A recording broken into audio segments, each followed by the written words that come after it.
Llegamos ahora en nuestra lectura del libro de Job al capítulo 37. Y este hombre aquí está sacando algunas conclusiones, y podemos apreciar todo eso al leer este capítulo. Pero en este momento deseamos simplemente mencionar 3 versículos en el capítulo 37. Son los versículos 22 al 24. Escuche usted. Viniendo de la parte del norte la dorada claridad. En Dios hay una majestad terrible. Él es todopoderoso, al cual no alcanzamos, grande en poder, y en juicio y en multitud de justicia no afligirá. Lo temerán por tanto los hombres. Él no estima a ninguno que cree en su propio corazón ser sabio. Nuevamente le está infiriendo que Dios está tan alejado del hombre que nosotros no nos podemos comunicar con Él. Él está tan lejos por allá arriba y nosotros aquí tan abajo. Por tanto, podemos apreciar en lo que hemos leído que lo que separa al hombre de Dios es el pecado del hombre. Esta es una declaración tremenda, y el capítulo 37 de Job nos demuestra que este hombre Eliú no es un profeta, no es un mediador. Esa es la razón por la cual, si me permite decirlo, yo nunca me especialicé en ese asunto de aconsejar a los demás.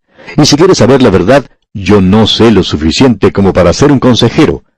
Pensamos que la persona que se ocupa hoy de ser un consejero está tomando el lugar de Dios. Y eso es lo que los amigos de Job trataron de hacer. Ellos estaban tomando el lugar de Dios en la vida de este hombre. Ellos querían aconsejarle a él.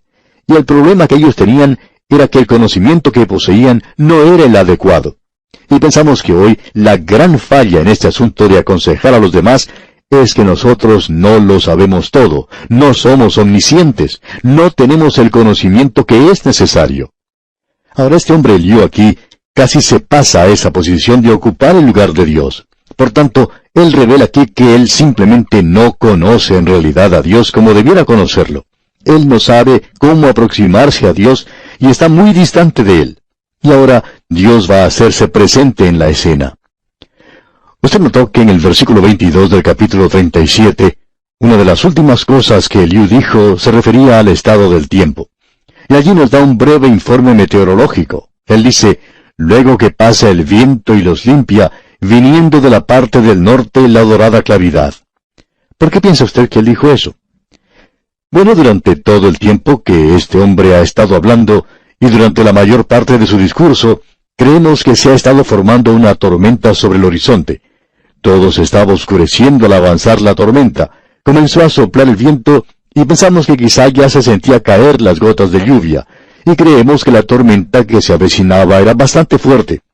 Todo el mundo corrió a buscar refugio, y al finalizar su discurso Eliú, él también se va y deja solo a Job en ese lugar. Y ahora aparece Dios a Job en este sitio, y podemos decir que el lugar era débil porque es inadecuado, y es precisamente donde nosotros nos encontramos. Dios es tan grande. Hemos dicho que el Señor Jesucristo era el mejor maestro, y así es Dios también. Él está enseñándole algo aquí a Job. Él nos enseña a nosotros también en la actualidad. El Señor Jesucristo es quien nos quiere enseñar, y uno de los grandes rasgos de los buenos maestros es que Él comienza a enseñar partiendo desde el punto donde se encuentra el alumno. Y partiendo desde ese punto, Él lleva al estudiante al lugar donde el maestro quiere llegar. Eso es lo que distingue a un buen maestro. Usted podrá darse cuenta en primer lugar que Dios comienza en el mismo punto donde ellos habían dejado, hablando de la naturaleza. Se estaba avecinando una gran tormenta. Dios se presenta como el Creador. Él comienza a hablar aquí y llevará a este hombre al lugar que Él desea. Luego nos damos cuenta que el Señor Jesucristo siempre hizo eso. Pensamos en algunas de las parábolas del Señor Jesucristo. Él nunca las inventó. Él simplemente se detenía en algún lugar y desde allí él podía observar a algún sembrador sembrando el trigo. Había muchas montañas en ese país y él podía observar a este hombre sembrando en la distancia. El Señor Jesucristo comenzaba a enseñarles en el lugar donde ellos estaban. Él decía, ¿a qué compararé el reino de Dios? Es semejante a la levadura que una mujer tomó y escondió en 3 medidas de harina hasta que todo hubo fermentado. Eso era apreciado y comprendido por cualquiera de los que estaban escuchando. Nuestro Señor comenzaba en donde ellos estaban y los llevaba a donde Él quería que estuviesen. El apóstol Pablo enseñaba de la misma manera. Esa es la razón por la cual muchas personas han malentendido el capítulo 14 de su primera epístola a los Corintios, donde Pablo habla sobre el don de lenguas. Pablo estaba comenzando a hablar allí, en el lugar donde ellos se encontraban. Ellos se habían desviado en eso, y ahora Pablo los está guiando a un lugar mucho más elevado, para que pudieran llegar al lugar donde deberían estar. Él está manifestando el cuerpo de Cristo. Y de la misma manera, usted puede encontrarlo a través de toda la palabra de Dios, y aquí tenemos la enseñanza más grande de todas. Él siempre comienza en el lugar donde la gente se encuentra. El autor de estos estudios bíblicos, el Dr. J. Vernon McGee, contaba que cuando él acostumbraba a visitar diferentes pueblos y ciudades para dictar conferencias en esos lugares, 2 o 3 días antes de comenzar una serie de mensajes, él compraba el periódico del pueblo y así podía enterarse de cuáles eran las cosas de interés local. Se podía dar cuenta si había alguna elección gubernamental o si había algún problema en la ciudad, si allí se encontraba de visita algún visitante famoso. Y siempre comenzaba a hablar haciendo alguna referencia a eso. ¿Por qué? Porque ese era el lugar donde ellos estaban viviendo. Y eso es algo que uno recibe de la palabra de Dios. Bien, llegamos ahora al punto donde Dios aparece en la escena y creemos que esta es la mejor parte de todo el libro de Job. Y nos sentimos completamente inadecuados para presentar lo que se dice aquí. Sentimos como que debiéramos cerrar la Biblia y apagar el radio. Pero no podemos hacer eso. Así es que leamos lo que Dios nos tiene que decir y haremos los comentarios pertinentes a la lectura. Leamos el primer versículo del capítulo 38 de Job. Entonces respondió Jehová a Job desde un torbellino y dijo, aquí nos damos cuenta que Dios habla desde la tormenta que se había formado. Y Él está hablando como el Creador. Leamos ahora el versículo 2. ¿Quién es ese que oscurece el consejo con palabras sin sabiduría? Y esta es la segunda vez que esto se menciona. Y Dios volverá a lo mismo, digamos de paso, y veremos que Job nuevamente estará dispuesto a decir que él ha pronunciado palabras sin sabiduría. Y eso, amigo oyente, es un pecado tremendo. Y pensamos que en la actualidad nosotros tenemos programas en la televisión donde la gente habla sin sentido, y donde no solo están cometiendo un gran pecado, sino que la mayoría de ellos son lo más ridículo que uno se puede imaginar. No llegan a lograr nada, y lo hacen pasar como entretenimiento, que algún atolondrado ha preparado para ellos. Debemos repetir aquí lo que Dios dice. ¿Quién es ese que oscurece el consejo con palabras sin sabiduría? Es como sacar un grupo de palabras de un diccionario y hallamos que hay gente que hace eso. Un hombre dijo que a él le gustaba leer el diccionario porque las historias son tan cortas allí. Pues bien, mucha gente simplemente saca unas cuantas palabras y tratan de utilizarlas. Si tienen sentido o no lo tienen, no es de mucha importancia para ellos, pero están usando palabras grandotas. Ahora, en el versículo 3 de este capítulo 38 dice, ahora ciñe como varón tus lomos, yo te preguntaré y tú me contestarás. Y ahora comienza con la creación, y aquí tenemos un versículo que bien vale la pena colocar en la cubierta de cualquier libro de geología, pero por supuesto no nos permiten hacer eso. Nos gustaría colocarlo en cualquier libro, ya sea escrito por un creyente o no. No hay ninguna diferencia en quién lo haga, pero que lo coloquen en los libros de geología. Escuche lo que dice este versículo 4. ¿Dónde estabas tú cuando yo fundaba la tierra? Házmelo saber si tienes inteligencia. Podemos preguntar, ¿dónde estaba usted, amigo oyente? Y esa es una buena pregunta. ¿Qué es lo que mantiene a este universo en el espacio? Y este mundo no está fijo en un solo lugar. Lo sorprendente es que usted y yo nos encontramos en este pequeño mundo que probablemente es tan inestable como lo más inestable que puede existir. Nos preguntamos cuando observamos este mundo, este globo terráqueo, y vemos que no hay nada debajo, ¿qué es lo que lo mantiene allí? En lo que se refiere al universo, uno no sabe cuál es la parte de arriba o cuál es la de abajo. ¿Por qué no comienza a dirigirse hacia alguna dirección? ¿Por qué está girando nada más de un lado para el otro? ¿Y qué es lo que lo mantiene girando en su lugar? Aparentemente lo ha estado haciendo por millones de años. La pregunta es, ¿dónde estabas tú cuando yo fundaba la tierra? En cierta ocasión un predicador estuvo visitando la zona norte del estado de Arizona en los Estados Unidos y junto con un geólogo fueron a recorrer cierta zona serrana y todo ese lugar estaba cubierto de arena. Y el predicador no podía comprender cómo la arena se había amontonado en ese lugar. El geólogo quitó un poco de arena de cierto lugar y debajo de ella se encontraba el tronco de un árbol petrificado. Y el predicador le preguntó de dónde venía eso. El geólogo respondió, del estado de California. El pastor volvió a preguntar quién lo había traído a Arizona, a lo cual el geólogo contestó, bueno, flotó hasta este lugar. Ahora, si usted puede observar el desierto de Arizona, pues no puede imaginarse que en ese lugar hubiera habido agua alguna vez, que hasta allí hubiera flotado el tronco de un árbol, pero según el geólogo, eso fue lo que ocurrió. Ese tronco había flotado desde California y allí estaba delante de ellos un tronco petrificado. El predicador preguntó al geólogo cuándo había sucedido eso, y éste contestó, pienso que hace unos 250,000 años, y lo decía como si él hubiera estado allí cuando llegó ese tronco. Ahora, quizá el geólogo tenía razón, y bueno, no vamos a contradecirlo diciendo que estaba equivocado, pero debemos decir que hay muchas personas en nuestros días que hablan como si realmente supieran lo que ocurrió hace millones de años. Y Dios dice, ¿dónde estabas tú cuando yo fundaba la tierra? Házmelo saber si tienes inteligencia. Amigo oyente, ¿sabe dónde estaba usted cuando Dios fundaba la tierra? ¿De dónde viene usted? Veamos los versículos 5 al 7 de este capítulo 38 de Job. ¿Quién ordenó sus medidas, si lo sabes? ¿O quién extendió sobre ella cordel? ¿Sobre qué están fundadas sus basas? ¿O quién puso su piedra angular cuando alababan todas las estrellas del alba y se regocijaban todos los hijos de Dios? Amigo oyente, si usted pertenece a Dios, si es su hijo, entonces va a tener gozo en su vida. Él quiere que usted tenga gozo. Bendito sea el Dios y Padre de nuestro Señor Jesucristo.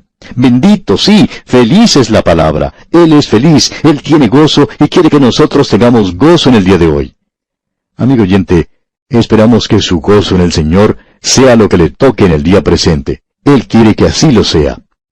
Seguiremos hablando de este asunto en nuestro próximo programa. Por hoy vamos a detenernos aquí y confiamos que usted volverá a sintonizarnos en la continuación de este interesante estudio de la vida de Job.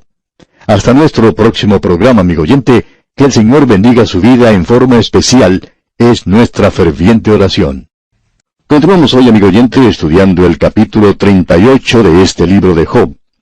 Como dijimos en nuestro programa anterior, cuando se presentó Dios ante Job, Él comenzó a hablarle en el punto en el cual se encontraba Job, allí en ese basural en las afueras de la ciudad. Se había desatado una tormenta, y Dios le habló a Job desde la tormenta. Y en aquellos días los hombres conocían a Dios como el Creador. Usted debe comprender eso. El libro de Job aparentemente nos viene de un período antes de que las Sagradas Escrituras hubieran sido escritas. Por tanto, pensamos que Dios comenzó con Job, donde comenzó con los hombres en esa época en particular. El apóstol Pablo lo dijo allá en su carta a los Romanos, capítulo 1, versículos 19 y 20, donde leemos, «Porque lo que de Dios se conoce les es manifiesto, pues Dios se lo manifestó. Porque las cosas invisibles de Él, su eterno poder y deidad, se hacen claramente visibles desde la creación del mundo, siendo entendidas por medio de las cosas hechas, de modo que no tienen excusa». Esto fue lo que Pablo escribió a los romanos. Ahora, lo importante que nosotros debemos notar aquí es que Dios le está hablando al hombre en ese día a través de la creación. Y esa es la razón por la cual tenemos esta sección ante nosotros. Y Dios está comenzando a hablarles desde el punto en que ellos se encuentran. La gente estaba muy cerca de la creación en esos días, por tanto, no había ateísmo. Ahora había politeísmo, donde los hombres adoraban a la criatura en lugar de adorar al Creador, como el apóstol Pablo siguió diciendo en el primer capítulo de su epístola a los romanos. Ahora Dios se podía referir a la creación, y eso estaría en la base en donde vivía esta gente. Por eso vemos que Dios continúa hablando a Job, y pregunta entonces en los versículos 8 al 11 de este capítulo 38, ¿quién encerró con puertas el mar cuando se derramaba saliéndose de su seno, cuando puse yo nubes por vestidura suya, y por su faja oscuridad? Y establecí sobre él mi decreto, le puse puertas y cerrojo, y dije, hasta aquí llegarás, y no pasarás adelante, y ahí parará el orgullo de tus olas. No vamos a tratar de desarrollar toda esta sección. Tiene mucho que ver con la creación, tiene mucho que ver con el universo físico, en el cual usted y yo vivimos, y nos habla de Dios. Habla del hecho, como el apóstol Pablo nos dice en su epístola a los romanos, de tres cosas acerca de Dios: la persona de Dios, el poder de Dios y la sabiduría de Dios. La creación revela todo eso. revela la grandeza de nuestro Dios. Dios, cuán grande eres. Y cuando usted lee esta sección, recibe esta impresión, ya que habla del hecho de que Él es el Creador y que Él conoce algo que el hombre no conoce. Ahora, en el versículo 22 de este capítulo 38, encontramos una declaración muy interesante. Dice, ¿has entrado tú en los tesoros de la nieve, o has visto los tesoros del granizo? Ahora, de esta declaración se han sacado algunas interpretaciones realmente fantásticas de cómo se utiliza la nieve y el granizo. En la guerra tenemos que eso fue lo que causó la derrota de Napoleón, pero no vamos a apartarnos de nuestro tema hablando de eso. Usted recordará que hace algún tiempo comentamos algo sobre un panfleto que se publicó acerca de una computadora que se había utilizado en el programa espacial y que había ubicado un día que se había perdido en el pasado. Mencionamos eso en nuestro programa, y créanos, amigo oyente, que muchas fueron las personas que nos escribieron comentando eso porque eso se había investigado nuevamente y no era correcto. Por supuesto, ese es el peligro que uno corre cuando trata de sacar conclusiones de estos maravillosos pasajes de las Escrituras, cuando buscamos interpretaciones fantásticas. La Biblia menciona los milagros. Lo que Dios le está diciendo a Job aquí es lo siguiente. Mira, Job, esto es lo que yo he hecho, pero tú no lo puedes comprender. Y los hombres en el día de hoy tampoco pueden comprender estas cosas. Solo Dios las conoce. Ahora él dice en el versículo 23, que tengo reservados para el tiempo de angustia, para el día de la guerra y de la batalla. Así que aquí se menciona la nieve y el granizo, y estamos seguros que algunas personas nos escribirán informándonos cómo será usado. Y eso está bien. Nos gusta recibir cartas, y ya hemos pasado por las muelas del molino, digamos, por mucho tiempo. Y eso sucedió porque pensamos nosotros, amigo oyente, que hay algunas cosas que no conocemos. Eso es lo que Dios está destacando ante Job. Luego continúa hablando de las estrellas de los cielos en los versículos 31 y 32, y dice, ¿podrás tú atar los lazos de las Pléyades, o desatarás las ligaduras de Orión? ¿Sacarás tú a su tiempo las constelaciones de los cielos, o guiarás a la Osa Mayor con sus hijos? Allí en los cielos se encuentran estas grandiosas estrellas. Yo no sé cuánto sabían los hombres de esa época. Aparentemente era mucho lo que comprendían de las estrellas, quizá mucho más de lo que nosotros reconocemos que sabían. Entendemos que los egipcios, por ejemplo, sabían cuál era la distancia que había hasta el sol, y ellos estaban un poco más acertados en cuanto a esas medidas que lo que estamos nosotros en el día de hoy. De modo que tienen que haber poseído bastante conocimiento. Ahora Dios continúa en este mismo tema de que Él es el Creador. ¿Ha conocido usted, amigo oyente, realmente a Dios a través de su creación? Creemos que Él está dejando bien en claro ante Job el hecho de que la creación revela su grandeza. Pero usted no puede conocer a Dios así. Puede saber algo acerca de Él, pero no lo puede conocer de esta manera.